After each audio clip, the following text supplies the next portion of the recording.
আপনি কি জানেন গত কয়েক বছরে সোনার থেকেও দ্রুত চাহিদা বেড়েছে এমন একটি ধাতু আছে যেটা আজও অনেক মানুষ অবহেলা করছে।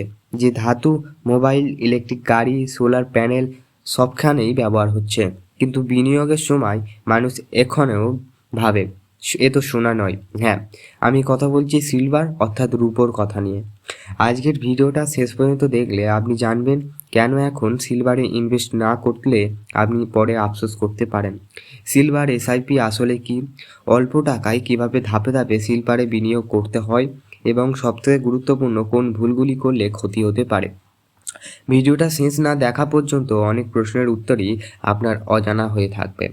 আমাদের দেশে বিনিয়োগ বললেই প্রথমে মাথায় আসে সোনা, জমি, এফডি, কিন্তু রূপোকে আমরা দেখি শুধু গয়না, পুজোর থালা, উপহার। কিন্তু বাস্তবতা কি জানেন? আজকের দুনিয়ায় সিলভার শুধু গয়না নয়, সিলভার এখন ইন্ডাস্ট্রিয়াল মেটেরিয়াল। মানে আজকে smartphone, laptop, 5G tower, solar panel, electric vehicle সবখানেই সিলভার লাগে। একটা তথ্য বলি, একটা সোলার প্যানেলে যতটা সিলভার লাগে, ভবিষ্যতে সোলার এনার্জি বাড়লে সিলভারের চাহিদা তত গুণ বাড়বে। কিন্তু সমস্যা কি, সিলভার খনি থেকে যতটা না বেরোচ্ছে তার থেকে চাহিদা অনেক বেশি। আর ইকোনমিক্স নিয়েও একটাই, ডিমান্ড বেশি সাপ্লাই কম সমান দাম তো বাড়বেই। এখনও সস্তা, এই ভাবনাটা সবথেকে বড় ভুল। অনেকে বলে সিলভার তো এখনও সস্তা, পরে দেখবে। ঠিক এই কথাটাই 2003 সালে থেকে গোল্ডের ক্ষেত্রেও বলেছিলাম। তখন সোনার গ্রাম ছিল 5 থেকে 6 হাজার টাকার প্রতি 10 গ্রামে। আজ 60 হাজার টাকার কাছাকাছি ছিল কিছু বছর আগে, কিন্তু এখন 1 লাখের কাছাকাছি।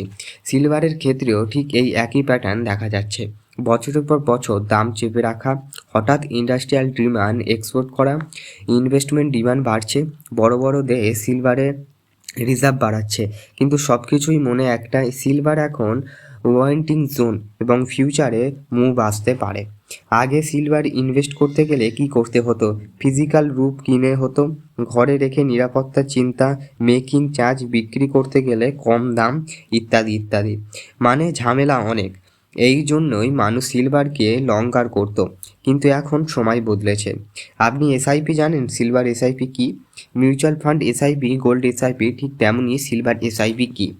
সিলভার এসআইপি হলো প্রতি মাসে অল্প অল্প টাকা ডিজিটাল বা পেপার ফর্মে সিলভার অ্যাকিউমুলেট করা। আপনি একসাথে বড় টাকা ঢালছেন না, বরং ধীরে ধীরে সিলভার কিনছেন। ঠিক যেমন 500, 1000, 2000 প্রতি মাসে।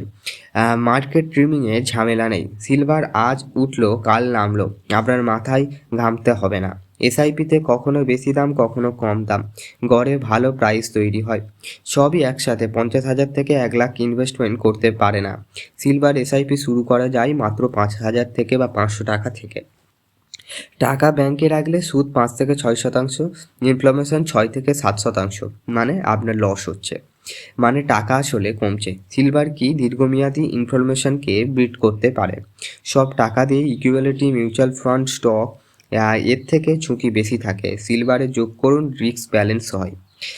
এখন আসল প্রশ্ন, আমি শুরু করব কিভাবে? সিলভার এফটিএফ এসআইপি সবথেকে জনপ্রিয় পদ্ধতি। স্টক মার্কেটে লিস্টেড ডিম্যাট অ্যাকাউন্ট লাগবে। রিয়েল সিলভারের দামের সাথে লিঙ্কেড করুন। উদাহরণস্বরূপ বোঝানোর জন্য বলছি, silver ETF, silver BeES fine type. আপনি এসআইপি সেট করতে পারেন ঠিক মিউচুয়াল ফান্ডের মতন। যারা ডিমান্ড চায় না, অ্যাপের মাধ্যমে ডিজিটাল ফর্মে সিলভার কেনা সহজ, স্টোরেজ ওয়ারি নেই, প্ল্যাটফর্ম রিস্ক নেই, লং টার্ম হোল্ডিং চার্জ নেই। কিছু ফান্ড আছে যারা সিলভার মিনিমাম কম্প্রেশন ইনভেস্ট করে, রিস্ক একটু বেশি, রিটার্ন প্রফিট ও বেশি। সিলভার ইনভেস্টমেন্ট করার সময় যে ভুলগুলো করবেন না, এটা খুবই গুরুত্বপূর্ণ অংশ। শর্ট টার্ম প্রোফাইল আশা করবেন না একদমই।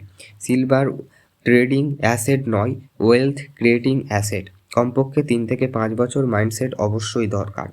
সব টাকা সিলভারে ঢালবেন না, সিলভার ভালো কিন্তু সব নয়। আইডিয়াল অ্যাকোয়ার্ড করুন অবশ্যই। ফেক টিপস বা হোয়াটসঅ্যাপ ডিভাইস, আগের মাসে সিলভার ডবল, এই টাইপ কথা বিশ্বাস একদমই করবেন না। ভবিষ্যতে সিলভারের ডিমান্ড কেন বাড়বে? চলুন ফিউচারের কথা বলি। Electric vehicles, green energy push, solar panel expand, electric demand এইসবের কারণে প্রচুর পরিমাণে বাড়বে। সবাই বড় ইনভেস্টর নয়, কিন্তু কোটি কোটি টাকা নিয়ে খেলতে পারে না। সিলভার সাধারণ ধাতু অল্প অল্প করে ওয়েলথ তৈরি করার সুযোগ দেয়। আজ আপনি 500 এসআইপি শুরু করলেন, হয়তো ফল পাবেন 5 বছরে।